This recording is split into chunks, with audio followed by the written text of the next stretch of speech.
Okay. Hello students. Now we are starting with question number 6, homework section. Last अपने question number 5 तक complete किया था. Now we are moving forward to question number 6, homework section.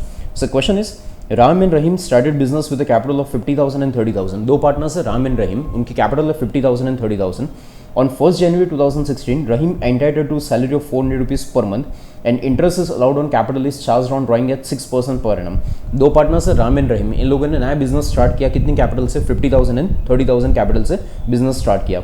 रहीम के लिए बोला है कि उसको सैलरी 400 रुपये पर मंथ मिलेगा, तो 400 रुपीज़ पर मंथ इंटू 12 करे तो इट विल बी 4800 होगा. तो 4800 इसकी सैलरी होगी, रहीम की सैलरी होगी. And interest allowed on capital and charge on drawing से 6% पर एनम, यानी कैपिटल के ऊपर इंटरेस्ट कितना होगा 6% और ड्राइंग के ऊपर भी कितना होगा 6%. दोनों के ऊपर आपको क्या बोला है, इंटरेस्ट कितना होगा 6%. आगे profits are distributed equally after the above noted adjustments. Profit sharing कैसा होगा, तो प्रॉफिट शेयरिंग रेशियो के लिए आपको बोला है कि वो प्रॉफिट शेयरिंग इक्वल करेंगे. सो इक्वल प्रॉफिट शेयरिंग होगा. During the year Ram withdraw 8,000 and Rahim withdraw 10,000. दोनों का ड्राइंग्स आपको दे दिया, 8,000 10,000 दोनों का ड्राइंग्स है. The profit for the year before allowing in terms of partnership deed came to rupees 30,000. Current year का प्रॉफिट हुआ था 30,000 rupees and assume the capital accounts to be fix. यहाँ पे बोला कि कैपिटल अकाउंट कैसे रखना है, फिक्स रखना है. इसका मीनिंग ये हुआ कि कैपिटल अकाउंट दो बनेंगे, एक कैपिटल अकाउंट होगा दूसरा करंट अकाउंट होगा. जो कैपिटल होगी वो कैपिटल अकाउंट में लिखेंगे और कैपिटल के सिवाय बाकी सारे एडजस्टमेंट जो है वो करंट अकाउंट में शो करेंगे. तो जब भी हमने ये चीज़ हमने पहले भी डिस्कस किया था कि फिक्स कैपिटल जब मेंटेन करो तो दो कैपिटल अकाउंट बनते हैं, एक कैपिटल अकाउंट और दूसरा करंट अकाउंट. ठीक है, तो यहाँ पे बोला कि कैपिटल अकाउंट फिक्स है. क्वेश्चन पूछा है कि प्रिपेयर पीएनएल अप्रोप्रिएशन अकाउंट. क्या क्या प्रिपेयर करना है, PNL appropriation account, partners capital account और करंट अकाउंट. तीन चीजें पूछी, पीएनएल अप्रोप्रिएशन, दूसरा पार्टनर्स कैपिटल अकाउंट और तीसरा क्या पूछा है, करंट अकाउंट. ये तीन चीज आप प्रिपेयर करो, ये क्वेश्चन है. ठीक है, एंड क्वेश्चन नंबर 7 जो है ना उसमें ऐसा लिखा है with the help of the above information. Question number 6 prepare capital accounts and current account of Ram and Rahim.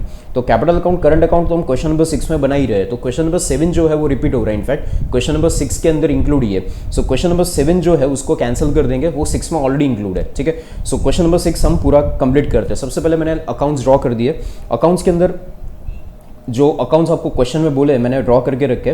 First one that is PNL appropriation account, then partners capital account and then after partners current account. ठीक है, और इसके अंदर सबसे पहले first line में आपको ये बोला था कि पार्टनर्स 50,000 और 30,000 कैश ला के बिजनेस स्टार्ट करें. It's a new business. अगर ऑलरेडी एग्जिस्टिंग बिजनेस होता है तो हम क्या लिखते हैं, बाय बैलेंस ब्रॉट डाउन लिखते हैं, बट यहाँ पे बाय बैलेंस ब्रॉट डाउन नहीं लिखेंगे कैपिटल अकाउंट में. यहाँ पे कैपिटल नई बिजनेस स्टार्ट करे. So entry will be cash account to partners capital account. Entry क्या होगी, cash account to partners capital account. तो पार्टनर्स कैपिटल अकाउंट के अंदर क्रेडिट से लिखेंगे, पार्टनर्स कैपिटल अकाउंट में क्रेडिट से लिखेंगे by cash account. First entry यहाँ पे मैंने करके रखी है. First entry cash account to partners capital account क्या होगा 50,000 30,000. ये फर्स्ट एंट्री पास करेंगे. ओके, आफ्टर दैट फर्स्ट ये एंट्री होगी. इसके बाद सैलरी किसको पे करना था, तो रहीम को 400 रुपये सैलरी पर मंथ पे करना है. तो 400 रुपये पर मंथ करेंगे तो इंटू 12 मंथ्स करो तो 4800 सैलरी होगी. अब सैलरी जब आप पार्टनर्स को पे करते हैं तो सैलरी अप्रोप्रिएशन अकाउंट में डेबिट भी होता है और पार्टनर्स कैपिटल अकाउंट में क्रेडिट भी होता है. एंट्री क्या होगी, PNL appropriation account debit to partners capital account. तो इसकी दो इफेक्ट होगी. हमेशा ध्यान रखना है कि आपको जब भी एंट्री करो तो डबल इफेक्ट कंप्लीट करनी है. जब भी अगर आप सारे अकाउंट्स बना रहे हो तो आपको डबल इफेक्ट कंप्लीट करनी है. तो फर्स्ट एंट्री इफेक्ट ये होगी, पीएनएल अप्रोप्रिएशन अकाउंट में डेबिट से रहेगा to Rahim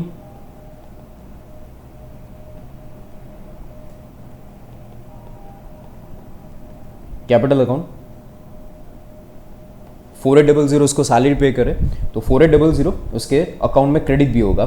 so entry PNL appropriation account debit to partners capital account credit. और कैपिटल अकाउंट नहीं, सॉरी, यहाँ पे करंट अकाउंट में जाएगा बिकॉज करंट अकाउंट्स मेंटेन किए हैं. तो करंट अकाउंट में क्रेडिट से रहेगा बाय पीएनएल अप्रोप्रिएशन अकाउंट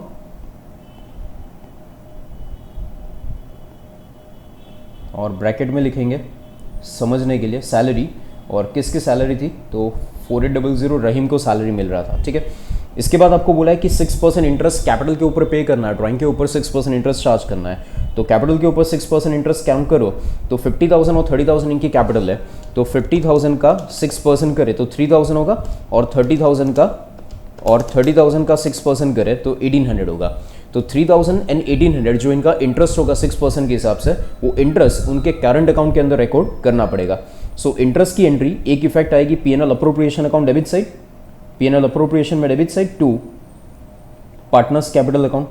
यहाँ पे लिख लेते हैं, ऊपर हेडिंग लिख देंगे टू पार्टनर्स कैपिटल अकाउंट और उसमें नाम लिख देंगे राम एंड रहीम. दोनों की कैपिटल कितनी थी, 50,000 30,000 कैपिटल थी, 50,000 का 6%, तो 50,000 का 6% आ रहा था 3,000, और 30,000 का 6% करे तो इट कम्स टू 1800, ठीक है, एंड टोटल करे तो टोटल इज 4800, ओके। ये एंट्री होगी। और करंट अकाउंट में इसकी दूसरी इफेक्ट आएगी। करंट अकाउंट में क्या लिखेंगे, तो करंट अकाउंट में लिखेंगे बाय P&L अप्रोप्रिएशन अकाउंट, और ये क्या था, तो this was interest on capital 3000 and 1800, 3000 and 1800 ये इंटरेस्ट ऑन कैपिटल में रिकॉर्ड कर दिया। इसके बाद इंटरेस्ट ऑन ड्राइंग आपको बोला था 6% चार्ज करना है, तो इंटरेस्ट ऑन ड्राइंग रिकॉर्ड करने के लिए पहले ड्राइंग की एंट्री तो करनी पड़ेगी। तो ड्राइंग की फिगर कितनी है वो आगे आपको क्वेश्चन में दिया है। राम का और रहीम का ड्राइंग की अमाउंट है 8,000 एंड 10,000। तो ड्राइंग की फर्स्ट इफेक्ट करंट अकाउंट में डेबिट साइड आएगा। पहले ड्राइंग की इफेक्ट यहाँ पे करंट अकाउंट में डेबिट साइड, तो करंट अकाउंट में debit side to drawings, amount कितना था, तो ड्राइंग्स की अमाउंट थी 8,000 एंड 10,000। तो यहाँ पे राम के अकाउंट में 8,000 और रहीम के अकाउंट में 10,000 ड्राइंग की इफेक्ट होगी, ओके। ड्राइंग के बाद उसके ऊपर इंटरेस्ट जो आपको काउंट करना है वो 6% है। तो 6% इंटरेस्ट आप काउंट कैसे करेंगे, तो क्या क्वेश्चन में कोई ड्राइंग की डेट दी है क्या, क्वेश्चन में चेक करो। तो बोला है कि Ram withdraw 8,000 and Rahim withdraw 10,000। खाली आपको ड्राइंग की figure they during the year, drawing की फिगर आपको दे दी है, बट ड्राइंग कौन सी डेट पे हुआ था, the date is not given. जब क्वेश्चन में डेट ना दिया हो तो हम क्या करते हैं, तो क्वेश्चन में जब डेट ना दिया हो आपको याद होगा तो हम हाफ ईयर का इंटरेस्ट काउंट कर लेते। तो 8,000 का 6% करो, 8,000 का 6% करो तो हाफ ईयर का 240 होगा, और 10,000 का 6% 600 रुपये होगा, और हाफ ईयर का करो तो 300 होगा। सो 240 रुपीज़ हाफ ईयर का इंटरेस्ट राम का और 300 रुपये रहीम का इंटरेस्ट ऑन कैपिटल होगा, ठीक है। अब इंटरेस्ट ऑन कैपिटल की एक इफेक्ट कहाँ जाएगी, P&L अप्रोप्रिएशन में। P&L अप्रोप्रिएशन में क्रेडिट से रहेगा by partners capital account, by partners capital account Ram and Rahim 240 and 300, total 540। Interest on capital होगा, इंटरेस्ट ऑन ड्राइंग होगा। और उसकी दूसरी इफेक्ट कहाँ जाएगी, तो करंट अकाउंट में डेबिट साइड आएगा ड्राइंग का इंटरेस्ट, तो ड्राइंग का इंटरेस्ट करंट अकाउंट में डेबिट साइड यहाँ पे to interest on drawings 240 and 300, ठीक है। ड्राइंग का इंटरेस्ट कितने महीने का काउंट किया था, क्वेश्चन में date of drawing is not given. Date of drawing अगर ना दिया हो तो हम क्या करते हैं, हाफ ईयर का इंटरेस्ट काउंट करते। तो मैंने हाफ ईयर का इंटरेस्ट काउंट किया था। किसके ऊपर काउंट किया था वो भी वापस एक बार बता दूं आपको। ड्राइंग की फिगर कितनी थी, 8,000 एंड 10,000। तो 8,000 का 6% करे तो कितना होगा, तो 480 होगा। 480 का हाफ करे तो 240, और 10,000 का 6% 600 रुपये होगा, हाफ करो तो 300, ठीक है। तो 300 रुपये 240 रुपीज़ ये इंटरेस्ट ऑन ड्राइंग्स हो गया। इसके बाद और क्या इन्फॉर्मेशन दी है क्वेश्चन में वो देख ले। तो इसके अलावा क्वेश्चन में ड्राइंग की फिगर होगी, ओके। इसके बाद ड्राइंग हो गया, और आगे बोला था प्रॉफिट ऑफ द, ओके, आगे बोला था क्वेश्चन में कि प्रॉफिट करंट ईयर का हुआ था 30,000 रुपीज़। करंट ईयर का प्रॉफिट, ये सारे एडजस्टमेंट्स करने से पहले करंट ईयर का प्रॉफिट 30,000 था। सो प्रॉफिट P&L अकाउंट में से ट्रांसफर किया होगा। सो P&L अकाउंट में से प्रॉफिट जो ट्रांसफर किया होगा, 30,000 का प्रॉफिट आपको क्वेश्चन में दिया है। सो 30,000 का जो प्रॉफिट था वो 30,000 का प्रॉफिट P&L अकाउंट में से अप्रोप्रिएशन अकाउंट में हमने ट्रांसफर किया। तो अप्रोप्रिएशन अकाउंट में ट्रांसफर किया 30,000 का प्रॉफिट। अब अप्रोप्रिएशन अकाउंट को क्लोज कर दे। नाउ अप्रोप्रिएशन अकाउंट को क्लोज कर दे तो 30,000 plus 540 minus 4800 and minus 4800 comes to 20,940। Profit कितना आएगा, 20,940। ये 20,940 जो प्रॉफिट आया, 20,940 ये जो प्रॉफिट आया ये पार्टनर्स में इक्वली डिस्ट्रीब्यूट कर देंगे। तो इक्वली डिस्ट्रीब्यूट कर देंगे तो इसको डिवाइड बाय इक्वली, क्यों, because profit sharing ratio is given equally, तो दोनों को इक्वली डिस्ट्रीब्यूट कर देंगे। प्रॉफिट इक्वली डिस्ट्रीब्यूट कर दे तो 20,940 जो प्रॉफिट आया उसको इक्वली डिस्ट्रीब्यूट करे तो ये पार्टनर्स कैपिटल अकाउंट में जाएगा। सो यहाँ पे आप लिखेंगे partners capital account Ram and Rahim, और इक्वल अमाउंट कितनी होगी, तो इक्वल अमाउंट इज 10,470 10470। क्वेश्चन में आपको बोला था इक्वल प्रॉफिट शेयरिंग रेशियो रहेगा, तो 10470 और ये प्रॉफिट भी कहाँ जाएगा, कैपिटल अकाउंट की करंट अकाउंट, तो ये भी करंट अकाउंट में जाएगा। सो करंट अकाउंट में क्रेडिट साइड लिखेंगे by again P&L appropriation account, और ये जो फिगर है वो किसकी है, तो ये प्रॉफिट की फिगर है and that is 10470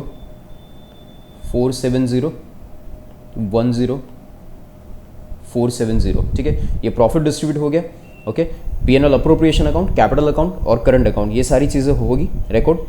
after that और कोई इन्फॉर्मेशन बाकी हो तो चेक कर लो, तो बाकी कोई इन्फॉर्मेशन नहीं है। ठीक है, एंड अब बस बाकी टोटल करना, क्लोज करना और टोटल करना स्टार्ट कर दे। P&L अप्रोप्रिएशन ऑलरेडी हमने क्लोज कर दिया है, उसमें कुछ बाकी नहीं है। कैपिटल अकाउंट्स में कोई एंट्री नहीं आई कोई, बिकॉज कैपिटल में से कोई ड्राइंग्स नहीं था, प्रॉफिट में से ड्राइंग हुए है, इसलिए वो ड्राइंग को हम करंट अकाउंट में लिखते हैं। कैपिटल में से अगर ड्राइंग होता है या कैपिटल का एडिशन होता है तो कैपिटल अकाउंट में आता है, ऐसा कुछ था नहीं। सो कैपिटल अकाउंट्स को क्लोज कर दे, तो सेम बैलेंस 50,000 एंड 30,000 का सेम बैलेंस आएगा टू बैलेंस कैरिड डाउन। और फाइनली करंट अकाउंट क्लोज करें,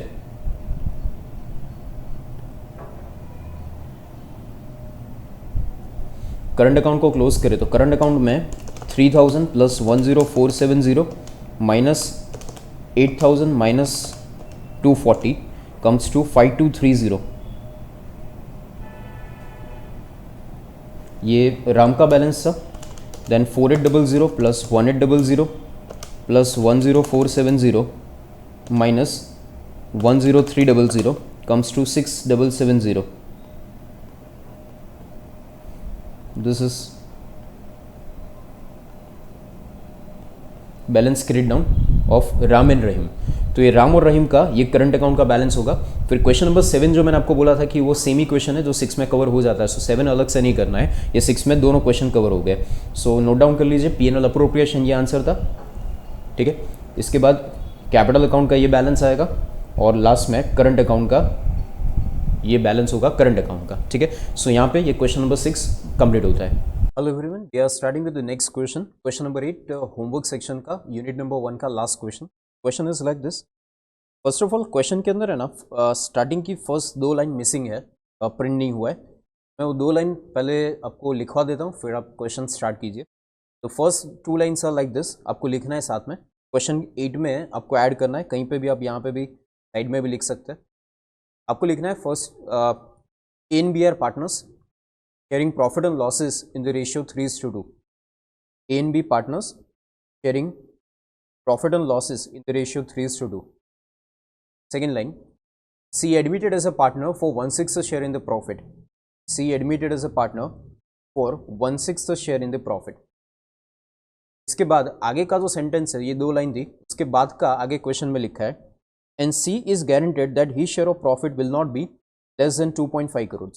C को गारंटी दी गई है कि मिनिमम उसको 2 करोड़ 50 लाख का प्रॉफिट मिलेगा, मीनिंग 1/6 शेयर उसका शेयर है।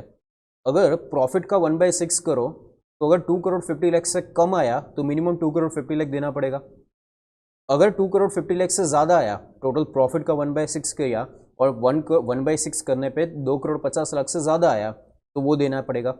मीनिंग अगर फॉर एग्जांपल प्रॉफिट का 1/6 अगर 1.5 करोड़ से आया तो मिनिमम 2.5 करोड़ देना पड़ेगा, और अगर प्रॉफिट का 1/6 अगर 3 करोड़ से आया तो 3 करोड़ देना पड़ेगा। यानी 2.5 से कम आया तो मिनिमम 2.5 और इससे ज़्यादा आया तो फिर वो जो एक्चुअल है वो देना पड़ेगा।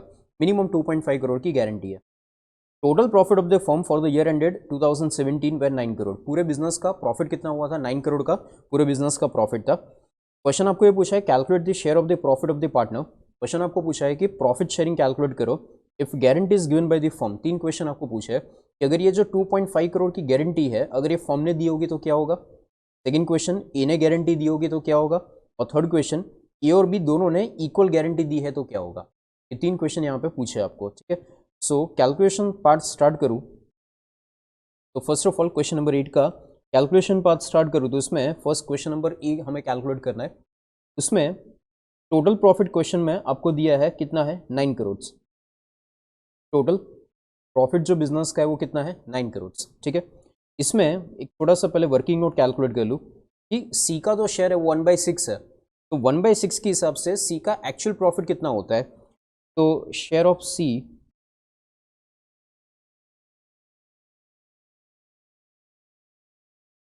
का प्रॉफिट कैलकुलेट करो तो 9 करोड़ का 1/6 आएगा, तो 9 करोड़ का 1/6 करो तो 1.5 करोड़ आएगा। 9 करोड़ का अब 1/6 करो तो आंसर आएगा 1.5 करोड़। एंड 1.5 करोड़ आपको कितना किसको देना है, तो सी को देना है, मिनिमम 1.5 करोड़ देना है। बट क्वेश्चन में आपको ये बोला कि सी को हमने गारंटी दी है कि मिनिमम 2.5 करोड़ तेरे को देंगे, ठीक है। तो 9 करोड़ का 1/6 करता हूँ तो 1.5 करोड़ से आता है, बट उसको गारंटी कितनी दी है, 2.5 करोड़। और वो गारंटी किसने दी है, तो उसके लिए 3 क्वेश्चन है। फर्स्ट क्वेश्चन ये था कि गारंटी अगर फर्म दे तो क्या होगा, तो अगर फर्म की गारंटी है 2.5 करोड़ की, तो 1.5 आंसर आ रहा है, बट फिर भी 2.5 तो देना ही पड़ेगा मिनिमम। तो क्या करेंगे, पूरा बिजनेस का जो प्रॉफिट है वो 9 करोड़ है, ये 9 करोड़ जो प्रॉफिट है किसका है, फर्म का। तो क्वेश्चन नंबर ए ये था कि अगर फर्म गारंटी 2.5 करोड़ की दे तो क्या होगा। वापस एक बार, 9 करोड़ जो प्रॉफिट है वो किसका है, फर्म का। पहला क्वेश्चन ये था कि गारंटी फर्म ने दी है, तो फर्म का प्रॉफिट 9 करोड़ है, उसमें सी का जो प्रॉफिट है, शेयर ऑफ, यहाँ पे सी का जो प्रॉफिट है वो माइनस कर दो।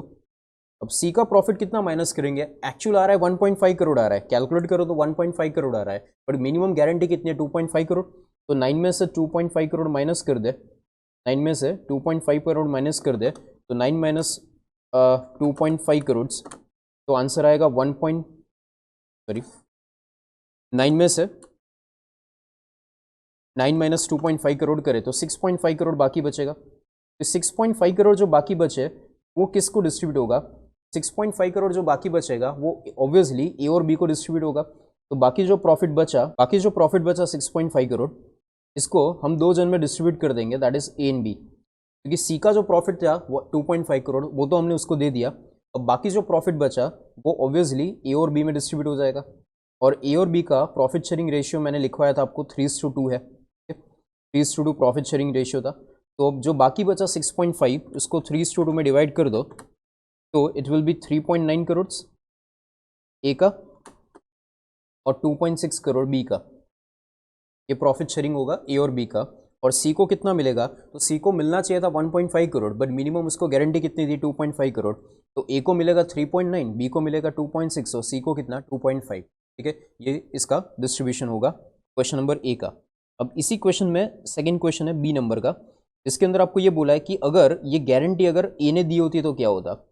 तो टोटल प्रॉफिट बिजनेस का कितना है, तो अगेन टोटल प्रॉफिट बिजनेस का 9 है, ओके। हमने सी का प्रॉफिट वर्किंग नोट में कैलकुलेट किया था, तो वर्किंग नोट के हिसाब से 1.5 शेयर सी का है, तो 1/6 शेयर जो सी का उसके हिसाब से 1.5 करोड़ आ रहा है।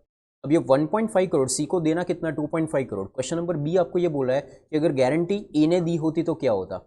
तो सी का शेयर 1.5 तो आ ही रहा है, मिनिमम उसको कितना देना है, 2.5 मिनिमम देना है। तो कितना कम पड़ा, 1 करोड़ कम पड़ा। सी को देना कितना है, 2.5, उसमें से 1.5 प्रॉफिट में से जाएगा, बिजनेस में से जाएगा, ठीक है। बाकी जो 1 करोड़ कम पड़ा वो कौन देगा, तो क्वेश्चन नंबर बी बोल रहा है कि गारंटी इज गिवन बाय ए। तो 9 करोड़ में से हम सी का शेयर कितना माइनस करेंगे, तो यहाँ पे माइनस करेंगे शेयर ऑफ सी, हम यहाँ पे माइनस करेंगे 1.5 करोड़ ओनली, 2.5 माइनस नहीं कर सकते क्योंकि 2.5 की गारंटी फर्म ने नहीं दी है, सी ने दी है, ओके। ए ने दी है। ए ने अगर गारंटी दी है तो इसका मीनिंग ये नहीं कि पूरा 2.5 ये देगा, पहले प्रॉफिट में से फर्म में से जितना जाता वो तो जाएगा, एडिशनली कम पड़ा वो खाली ए देगा। तो कितना कम पड़ा, तो प्रॉफिट में से 1.5 तो आ ही रहा है, हमने कैलकुलेट किया अभी यहाँ पे, ये वाला कैलकुलेशन किया हमने। तो उसमें प्रॉफिट में से 9 करोड़ का 1/6 करो तो 1.5 करोड़ आ रहा है। 1.5 करोड़ तो फर्म को ही देना पड़ेगा, पूरा 2.5 करोड़ ए नहीं देगा। 1.5 करोड़ जितना आ रहा है कैलकुलेशन के हिसाब से, प्रॉफिट शेयरिंग के हिसाब से, वो फर्म देगा। तो बाकी का 9 माइनस 1.5 करे तो आंसर आ रहा है 7.5। अब 7.5 जो है, ये 7.5 आपको डिस्ट्रीब्यूट किसके बीच में करना पड़ेगा, तो ये डिस्ट्रीब्यूशन जो है अभी, ये डिस्ट्रीब्यूशन जो है ए और बी में हो जाएगा। अभी सी का शेयर खत्म नहीं हुआ, सी को अभी 1 करोड़ और देना बाकी है, पर पहले जो 7.5 करोड़ बचा वो किसके बीच में डिस्ट्रीब्यूट कर दो, तो वो ए और बी में डिस्ट्रीब्यूट कर दो, डिवाइड बाय 5 इंटू 3, यहाँ पे आएगा 4.5 करोड़ और यहाँ पे आएगा 3 करोड़, 4.5 करोड़ एंड 3 करोड़, ठीक है। ये आंसर हो गया। 7.5 करोड़ के 2 पार्ट कर दिए, ए और बी में डिस्ट्रीब्यूट हो गया 3:2 में, that is 4.5 crore and 3 crore. अब क्या करेंगे, तो अब ए को 1 करोड़ एडिशनली सी को देना पड़ेगा क्योंकि ए ने गारंटी दे के रखी है। तो सी को टोटल 2.5 करोड़ देना है। 2.5 करोड़ में से 1.5 करोड़ फर्म दे रहा है, बाकी का 1 करोड़ कौन देगा? तो बाकी का 1 करोड़ ए ने गारंटी दी है, तो ए के प्रॉफिट में से माइनस करना पड़ेगा। तो ए का प्रॉफिट 4.5 आ रहा था, इसमें से ए 1 करोड़ ये किसको जाएगा? ये हम सी को देंगे। तो बाकी ए का प्रॉफिट कितना बचेगा? 3.5 करोड़ ए का प्रॉफिट, 3 करोड़ बी का प्रॉफिट और सी का प्रॉफिट कितना? तो 1.5 पहले ऊपर था और 1 करोड़ यहाँ से, टोटल मिला के सी का प्रॉफिट कितना होगा? 2.5 करोड़। इंपॉर्टेंट थिंग, जब फर्म गारंटी दे रहा है तो पूरा 2.5 फर्म के प्रॉफिट में से माइनस करेंगे। अगर ए गारंटी दे रहा है तो फर्म के प्रॉफिट में से जितना एक्चुअली प्रॉफिट शेयरिंग के हिसाब से और उतना ही माइनस करेंगे और बाकी का जो डिफरेंस बचा वो ए में से माइनस किया। अब थर्ड क्वेश्चन ये था कि अगर ये जो आंसर है, अगर ये ए और बी इक्वली गारंटी दे तो क्या होगा? अब ए और बी इक्वली गारंटी दे, उसका कैलकुलेशन कुछ ऐसा करेंगे। टोटल प्रॉफिट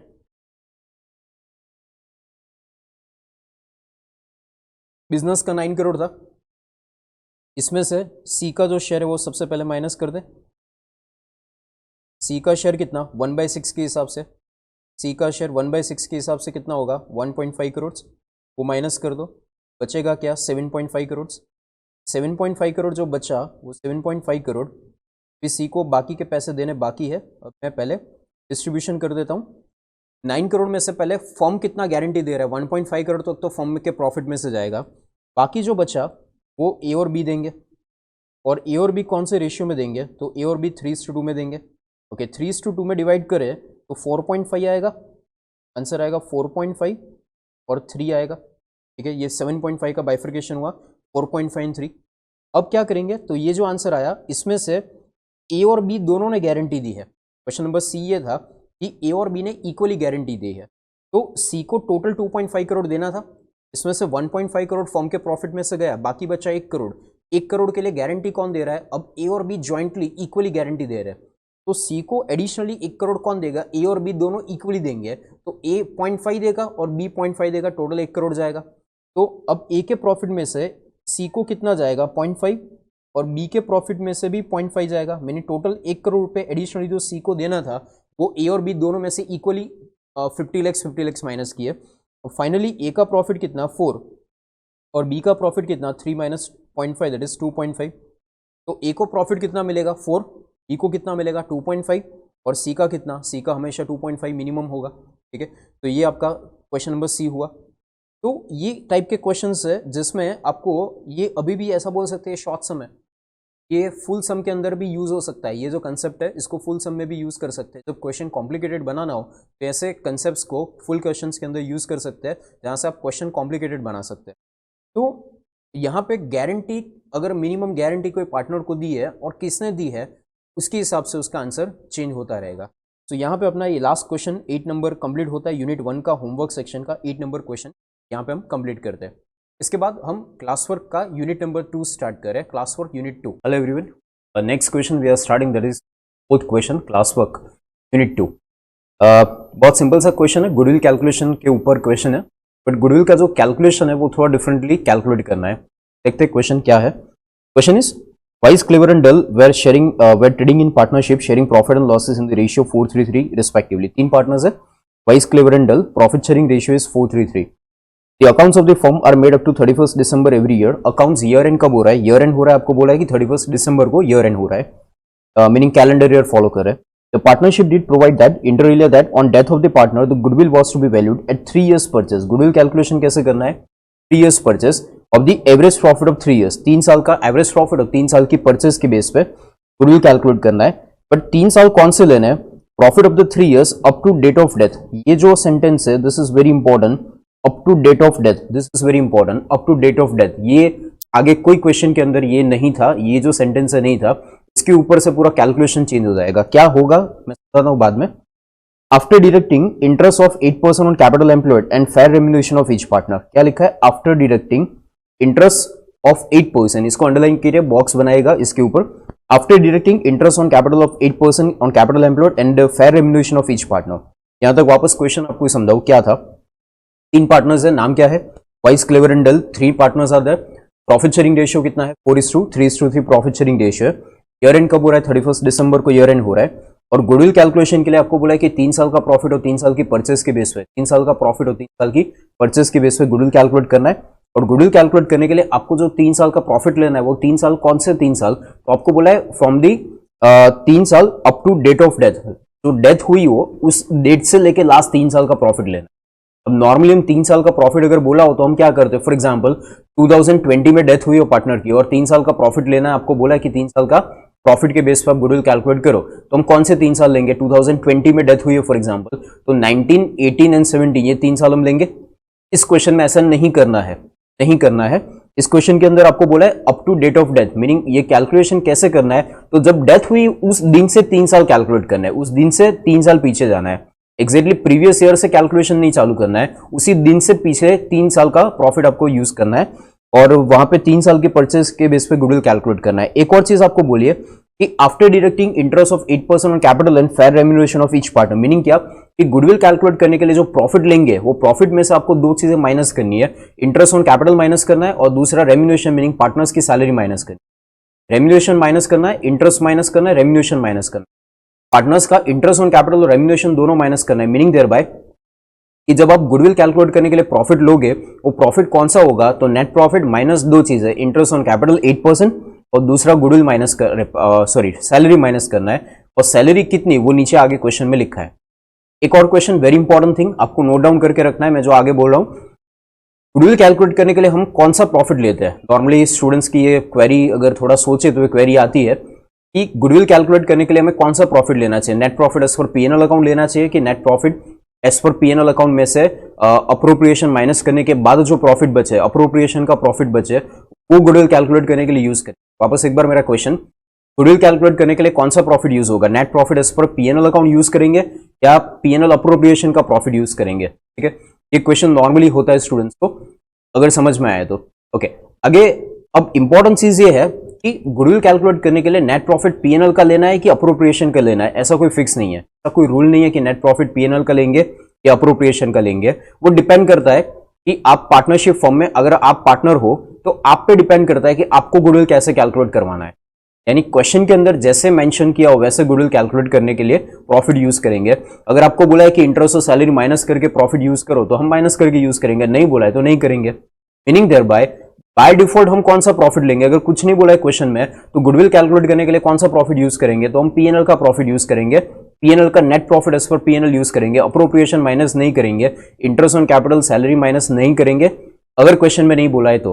बट जैसे इस क्वेश्चन के अंदर आपको स्पेसिफिक मेंशन करके दिया है कि गुडविल कैलकुलेट करने के लिए इंटरेस्ट ऑन कैपिटल गुडविल दोनों माइनस करो, तो अरे sorry interest on capital salary दोनों माइनस करो तो आपको माइनस करना पड़ेगा। ठीक है, बाकी माइनस करने की जरूरत नहीं होती। ओके, तो यहां पे आपको इस क्वेश्चन में स्पेसिफिक मेंशन किया, इसीलिए हम वो इंटरेस्ट ऑन कैपिटल और सैलरी माइनस करेंगे, बाकी नॉर्मली माइनस करने की जरूरत नहीं होती। ठीक है, जब तक ना बोला हो net profit as for PNL ही यूज करेंगे। यहाँ पे 2 बातें इंपॉर्टेंट, गुडविल कैलकुलेट करने के लिए प्रॉफिट कुछ अलग लेना है, तो चीजें माइनस करके लेना है, और 3 साल का प्रॉफिट लेना है। कौन से 3 साल, तो जिस दिन डेथ हुई उस दिन से लेके 3 साल कैलकुलेट करना है। वो कैसे करेंगे मैं समझाता हूं, आगे क्वेश्चन पढ़ते हैं।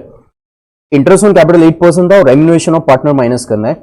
Profit are assumed to be evenly throughout the year, meaning profit हर महीने सेम है ऐसा बोल रहे। On 30th June 2016 Wise died, तो फर्स्ट पार्टनर वाइस था उसकी डेथ हो गई। ठीक है, जो फर्स्ट पार्टनर था वाइस उसकी डेथ हो गई, and it was agreed on his death to adjust goodwill in capital accounts without showing the amount of goodwill in balance sheet. आपको क्या बोले कि बैलेंस शीट के अंदर गुडविल ना आए ऐसे उसका एडजस्टमेंट करो। तो मैंने आपको जो गुडविल की एंट्री सिखाई उसमें गुडविल बैलेंस शीट में नहीं आता, मीनिंग एंट्री वही करनी जो मैंने आगे लेक्चर्स में आपको एंट्री सिखाई थी। मैंने आपको 2 टाइप की एंट्री सिखाई थी, एडमिशन के टाइम 4 सिचुएशन और रिटायरमेंट डेथ में एक ही एंट्री होती थी। ये क्वेश्चन डेथ का है, इसमें वो एक वाली एंट्री जो की थी हमने वही करेंगे। ठीक है, एंट्री क्या करेंगे वो बाद में देखते हैं, आगे पढ़ते question. Wise died and it was agreed on his death to adjust goodwill in capital accounts without showing any amount of goodwill in balance sheet. Balance sheet के अंदर गुडविल दिखाना नहीं है, यानी डायरेक्टली गुडविल की एंट्री ऐसे करेंगे कि डायरेक्टली पार्टनर्स कैपिटल अकाउंट से एडजस्ट हो जाए।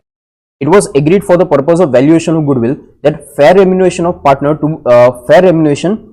for the work done by each partner would be 15,000 per annum। Her partner को 15,000 रुपए ईयरली सैलरी हम देते हैं, तो 15,000 रुपए एक पार्टनर का, तो 3 पार्टनर का कितना होगा 45,000। ठीक है, 3 पार्टनर की सैलरी कितनी 45,000। यहाँ पे लिखा है ईच पार्टनर, एक पार्टनर का 15,000 ईयरली, तो 3 पार्टनर का ईयरली कितना 45,000 सैलरी होगा। तो आगे आपको बोला ना माइनस करना पड़ेगा प्रॉफिट में से, वो सैलरी कितनी 45,000। And that the capital employed would be 1,56,000। Capital employed meaning total capital सारे पार्टनर की मिला के कितनी 1,56,000। ये कैपिटल आपको क्यों दिया होगा, तो प्रॉफिट में से आपको इंटरेस्ट ऑन कैपिटल माइनस करना है, इंटरेस्ट ऑन कैपिटल माइनस करने के लिए कैपिटल चाहिए, तो कैपिटल क्वेश्चन में देना पड़ेगा, इसलिए दिया है 1,56,000।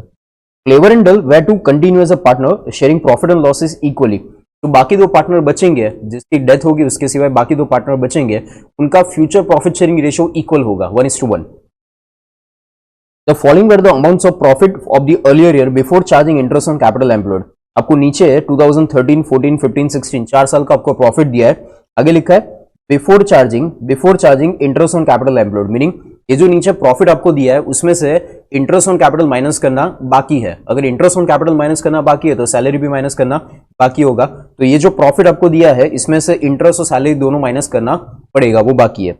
एंड क्वेश्चन आपको पूछा you are required to compute value of goodwill, goodwill find करो and show the adjustment thereof in the books of the firm. Goodwill find करो और उसका एडजस्टमेंट बुक्स ऑफ अकाउंट्स के अंदर उसका एडजस्टमेंट शो करो, दैट इज द क्वेश्चन। अब मैं कैलकुलेशन पहले आपको समझाऊं कि क्या करना है, इनफैक्ट कैलकुलेशन क्या करना है वो समझे। देखो यहां पे पहले आपको लॉजिक समझो, आपको जो बोला है कि 3 साल का प्रॉफिट लेना है, ठीक है, वो 3 साल कौन से 3 साल लेना है वो बराबर समझना। यहां पे बोला था डेथ कब हुई थी, पहले वो चेक कर लो, डेथ कब हुआ था 30 जून 2016 को डेथ हुआ था, वो डेट आपको दे दिया 30 जून 2016। अब आपको क्वेश्चन में बोला है कि 3 साल का प्रॉफिट यूज करो, तो 3 साल कौन से, तो up to date of death, ऐसा हमने ब्रैकेट बनाया था, up to date of death, that was very important sentence. यानी कैलकुलेशन आप समझो 3 साल का प्रॉफिट लेना है, तो यहां पे मैं डेथ हुई थी ना उसकी डेट लिखता हूं, डेथ कब हुई थी, डेथ हुई थी 30 जून 2016 को डेथ हुई थी, ये डेट को डेथ हुई थी। यहां से आपको पीछे 3 साल जाना है। अगर 2016 में डेथ हुई तो हम नॉर्मली क्या करते हैं 15, 14 और 13 का प्रॉफिट ले लेते हैं, ऐसा नहीं करना है। 16 में डेथ हुई तो नॉर्मली हम करते हैं कि लास्ट 3 साल का प्रॉफिट ले लेते हैं, तो 16 में डेथ हुई तो 15, 14, 13 का प्रॉफिट गुडविल के लिए ले लेंगे, ऐसा नहीं करना है। आपको बोला है कि डेथ हुई उससे 3 साल पीछे जाओ, तो यहां से 3 साल एग्जैक्टली पीछे जाओ, तो चलो पहले एक साल करके पीछे जाते हैं। 30 जून 2016 से 1 साल पीछे जाओ, तो डेट क्या आएगी 30 जून 2015 आएगा, 1 साल पीछे गए, फिर 1 साल और पीछे जाओ, आपको 3 साल पीछे जाना है, 1 साल और पीछे जाओ तो 30 जून 2014 आएगा, और 1 साल और पीछे जाओ तो 1 साल और पीछे जाओ तो 30 जून 2014 आएगा। ठीक है, तो ये जो डेट्स हमने लिखी है, सॉरी यहां पे 30 जून 2013, ठीक है, 30 जून 2016 को डेथ हुई थी, वापस एक बार समझा दूं, 30 जून 16 को डेथ हुई थी, एक साल पीछे गए, 30 जून 16 से 1 साल पीछे गए तो 30 जून 15, 1 साल और पीछे गए 30 जून 14, 1 साल और पीछे गए 30 जून 13, एक साल पीछे गए, टोटल 3 साल हम पीछे गए। ठीक है, अब आपको जो 3 साल बोला है वो 3 साल कौन से, तो 30 जून 13 से 30 जून 14, 30 जून 14 से 15 एंड 15 से 16, ये एक साल बोला है। बट इसमें प्रॉब्लम ये है, ये जो पहला साल है फर्स्ट ईयर है, फर्स्ट ईयर, ये सेकेंड ईयर और ये थर्ड ईयर, ऐसा होगा। ठीक है, बट इसमें प्रॉब्लम ये है कि फर्स्ट ईयर में देखो तो 30 जून 13 से 30 जून 14 है, यानी इसमें 2013 का भी प्रॉफिट इंक्लूड है 6 महीने का, और 2014 का भी 6 महीने का इंक्लूड है। अपना अकाउंटिंग ईयर क्वेश्चन में आप देखो, चेक करो, कैलेंडर ईयर लिखा है, दिसंबर एंडिंग, तो 30 जून पहला, अगर मैं ये डेट ले लूं 30 जून 2013, तो इसका ईयर एंड कब होगा, दिसंबर 2013 में होगा। तो 30 जून 13 से दिसंबर 2013 6 महीने होगा, तो 2013 का 6 महीने का प्रॉफिट लेना पड़ेगा, और 30 जून 2014 तक जाएंगे तो 1/1/2014 से 30 जून 2014 और 6 महीने आएंगे, मीनिंग 6 महीने 2013 में से आएंगे और 6 महीने 2014 में से आएंगे। तो यहां पे आपको 2013 का 6 महीने का प्रॉफिट लेना पड़ेगा और 2014 का 6 महीने का प्रॉफिट लेना पड़ेगा, 6 महीने का प्रॉफिट आपको लेना पड़ेगा। वैसे यहाँ पे सेकंड ईयर में देखो तो सेकंड ईयर में 2014 का 6 महीने का प्रॉफिट आएगा और 2015 का 6 महीने का प्रॉफिट आएगा, समझ आया, सेम वे। और लास्ट में 2015 में से 6 महीने का प्रॉफिट आएगा और 2016 में से 6 महीने का प्रॉफिट आएगा। ठीक है, ये आपको कंसिडर करना है, ये ध्यान रखना है। तो ये 6 महीने मिला के 1 साल होगा, ये 6 महीने मिला के 1 साल होगा, और ये 6 महीने मिला के एक साल होगा। ऐसे 3 साल का प्रॉफिट लेना है। मीनिंग यहाँ पे 13-14 का प्रॉफिट लेंगे, फिर 14-15 का लेंगे और फिर 15-16 का प्रॉफिट लेंगे। ऐसे मिला के टोटल 3 साल होंगे और उसका प्रॉफिट लेके आपको गुडविल कैलकुलेट करना है। ठीक है, थोड़ा बहुत क्वेश्चन समझ आया आपको कैसे 3 साल यूज करना है? बस ये क्वेश्चन का एक नया पॉइंट था। इसको कैलकुलेट कैसे करेंगे? तो यहाँ पे मैं कैलकुलेशन पर्पज के लिए हेडिंग्स दे देता हूं, पर्टिकुलर्स एंड अमाउंट। चलो फर्स्ट ईयर क्या लेना है? तो फर्स्ट ईयर 30 जून 2013 से 30 जून 2014 जाना है। दिख रहा है आपको? 30 जून 2013 से 30 जून 2014 जाना है। तो इसमें कौन कौन से ईयर के 6 महीने आ रहे हैं? तो इसमें 2013 के 6 महीने आएंगे और 2014 में से 6 महीने आएंगे। तो 2013 और 14 का 6 महीने का प्रॉफिट चेक करें क्वेश्चन में कितना है। तो 2013 का प्रॉफिट आपको ये दिया है 67200। 67200 डिवाइड बाय 2 करो, हाफ ईयर का 6 महीने का प्रॉफिट चाहिए तो 33600 होगा। तो 2013 का 33600 प्रॉफिट ले लेंगे और 2014 के 6 महीने चाहिए। 2014 का प्रॉफिट कितना दिख रहा है? 75600। 75600 6 महीने करो, डिवाइड बाय 2 करो तो 37800 होगा। तो यहां पे 2014 में 37800 का प्रॉफिट होगा। फिर सेकेंड ईयर 2014 एंड 2015 के 6 महीने लेंगे। सेकेंड ईयर में 2014 के 6 महीने आएंगे, 15 के 6 महीने आएंगे। 2014 के 6 महीने में क्या आएगा? 37800 और 2015 के 6 महीने 72000 का प्रॉफिट है, उसके 6 महीने का प्रॉफिट कैलकुलेट करो तो 36000 का प्रॉफिट आएगा। तो 2015 में से 36000 का प्रॉफिट आएगा 6 महीने का। फिर थर्ड ईयर 2015 के 6 महीने आएंगे और 2016 के 6 महीने आएंगे। 15 के 6 महीने का प्रॉफिट कितना? 36000, ऊपर लिखा था वही आएगा 15 के 6 महीने का प्रॉफिट। और 16 के 6 महीने का प्रॉफिट कितना? तो 16 के 6 महीने का प्रॉफिट, इसको डिवाइड बाय 2 करें, 62400 डिवाइड बाय 2 31200 हो रहा है। तो 31200 यहां पे अमाउंट आएगी 1200। ओके, तो फाइनली हमने प्रॉफिट काउंट कर दिया। अब इसका टोटल करेंगे तो एक साल का, ये तो 6 महीने का प्रॉफिट है, तो एक साल में कन्वर्ट करूं, टोटल कर दूं 33600 plus 37800 total 71400, then 37800 plus 36000 73800, then 36000 plus 31200 67200।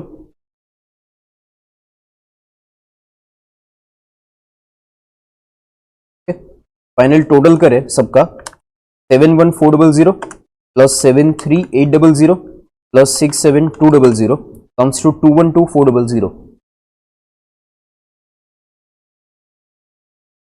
212400 ये टोटल आपका प्रॉफिट आया। 212400 ये टोटल प्रॉफिट आया। ठीक है, अब इसका एवरेज प्रॉफिट काउंट करें। आपको 3 साल का एवरेज प्रॉफिट बोला था, तो एवरेज प्रॉफिट काउंट करूं 212400 divide by 3, 212400 divide by 3 comes to 70800। ये एवरेज प्रॉफिट है 70800। ठीक है, इतना समझ आया आपको? 70800 is average profit. 70800 is average profit. Okay, अब एवरेज प्रॉफिट में अब आपको दो एडजस्टमेंट्स बोले थे। आपको ये बोला था कि इंटरेस्ट ऑन कैपिटल माइनस करो और सैलरी माइनस करो। इंटरेस्ट ऑन कैपिटल कितना बोला था? 8% आई थिंक बोला था। इंटरेस्ट ऑन कैपिटल आपको बोला था 8% माइनस करो गुडविल कैलकुलेट करने के लिए। इंटरेस्ट ऑन कैपिटल ये रहा रेट 8% बोला था। और सैलरी बोला था 15,000 पर पार्टनर, मीनिंग 45,000 तीन पार्टनर का होगा। तो ये दो चीजें हमें माइनस करनी है। अब ये माइनस आप दो तरीके से कर सकते हैं, या तो आप हर साल के प्रॉफिट में से सैलरी और इंटरेस्ट माइनस करो। हर साल का प्रॉफिट जो है वो हर साल के प्रॉफिट में से इंटरेस्ट सैलरी माइनस करो और फिर एवरेज करो, या तो एवरेज करने के बाद फिर एक बार माइनस करो। 3 बार माइनस करके एक बार एवरेज करो, या एवरेज करने के बाद तीनों साल का प्रॉफिट एवरेज करके फिर एक बार माइनस करो, तो भी आंसर सेम ही आएगा। तो मैंने पहले एवरेज कर दिया, हर साल के प्रॉफिट में से माइनस नहीं किया। अब मैं एवरेज करने के बाद एक बार माइनस करूंगा। ठीक है, अब तीनों साल के प्रॉफिट से माइनस करके एवरेज करो, या एवरेज करने के बाद फिर एक बार माइनस करो, आंसर में कोई फर्क नहीं आएगा। तो मैंने एवरेज कर दिया। अब आपको जो एडजस्टमेंट बोले थे वो एडजस्टमेंट दो थे, एक था interest on capital. Interest on capital कितना, तो 1,56,000, 1,56,000 जो है वो फिर क्या है, कैपिटल एम्प्लॉयड। 1,56,000 क्या है, कैपिटल एम्प्लॉयड। उसके ऊपर 8% इंटरेस्ट आपको बोला था, तो 1,56,000 का 8% इंटरेस्ट काउंट करो, तो 1,56,000 इंटू 8% कम्स टू 12,480।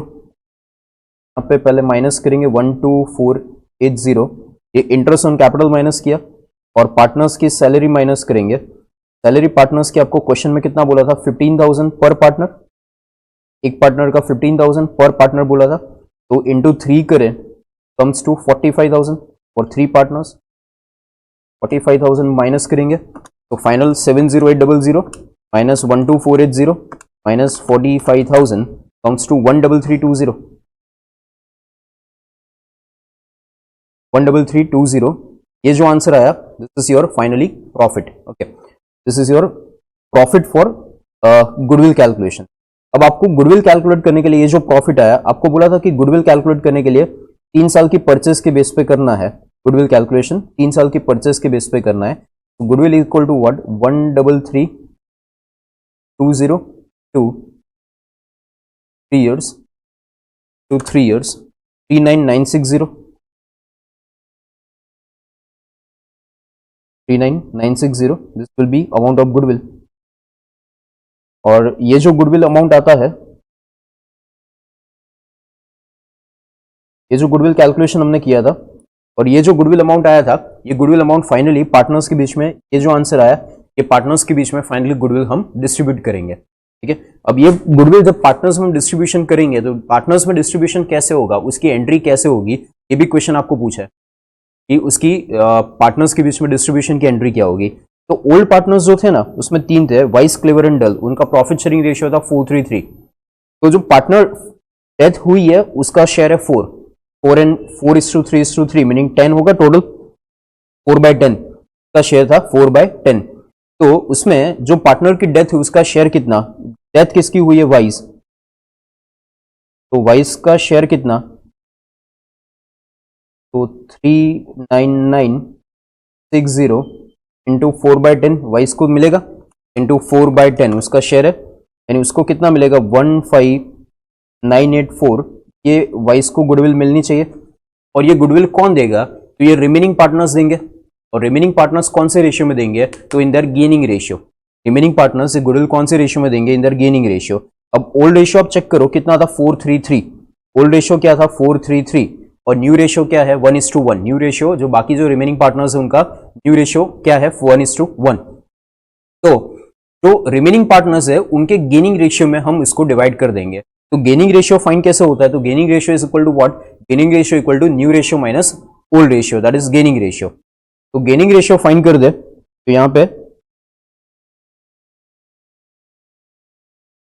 जो रिमेनिंग पार्टनर्स है, तो रिमेनिंग पार्टनर्स है क्लेवर एंड डल, तो क्लेवर का gaining ratio, new ratio is 1/2, old ratio was 3/10, और थर्ड पार्टनर डल, उसका new ratio 1/2 and old ratio again 3/10। मैं एलसीएम ले ले तो 10, और यहाँ पे ऊपर नीचे 5 से मल्टीप्लाई करेंगे, 2/10 होगा, और यहाँ पे भी सेम 5 - 3 2/10 होगा। तो gaining ratio is nothing but 1:1। ये डायरेक्टली भी हम समझ सकते हैं कि गेनिंग रेशियो इक्वल ही आएगा, ठीक है, क्योंकि ओल्ड रेशियो 3:3 है, न्यू रेशियो 1:1 है, तो gaining ratio will be equal. ये हमने कैलकुलेट कर दिया। अब क्या होगा, तो 15984 जो गुडविल जो वाइस को देना है उसको हम 2 पार्ट में डिवाइड कर देंगे, 7992, एंड फाइनली इसकी एंट्री क्या होगी, तो एंट्री ये होगी कि जो रिमेनिंग पार्टनर्स है उसको डेबिट करेंगे, Clever and Dull, Clever account debit, Dull account debit to Wise account credit. Amount कितना था, 15984, और 7992, 7992 दोनों पार्टनर्स पैर करेंगे। आपको याद हो तो जर्नल एंट्रीज जो हम पास करते हैं तो जर्नल एंट्रीज में डेथ और रिटायरमेंट में एक ही एंट्री होती है, जो रिमेनिंग पार्टनर्स होते हैं उनको डेबिट करते हैं और रिटायरिंग पार्टनर या डेड पार्टनर के अकाउंट को क्रेडिट करते हैं। तो this will be your journal entry for goodwill, और इसके अकाउंट में वाइज जो डेथ हुई उसको क्रेडिट करेंगे और रिमेनिंग पार्टनर्स को डेबिट करेंगे, और हमेशा रेशियो कौन सा लेंगे, तो रिटायरमेंट डेथ में गेनिंग रेशियो और एडमिशन होता तो सेक्रीफाइस रेशियो। तो this is simple calculation, but important था कि आपको कैलकुलेशन करना कैसे है, that was the important part of the question. ठीक है, तो यहाँ पे ये यूनिट 2 का ये क्वेश्चन कंप्लीट करते हैं।